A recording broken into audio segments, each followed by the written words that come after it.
और इस देश की विरासत से एक और बात करना चाहता हूँ।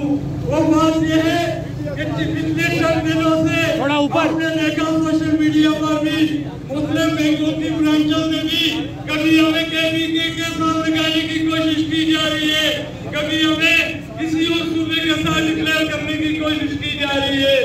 लेकिन मैं इस देश की विरासत से ये बात वाज़ेह करना चाहता हूँ, अगर कुछ नादान अगर कुछ ये मशवरा दे रहे हैं कि हमसे बारिश ना अच्छी नहीं गई, तो मेरे दोस्तों याद रखना, अगर आज ये तहरीक पुरअमन है तो फिर वो तहरीक पुरअमन नहीं आएगी, वो तहरीक पुरतशद्दुद होगी और पूरा कश्मीर मुस्लिम मुतमईन के लोग एक पेज पर खड़े होंगे।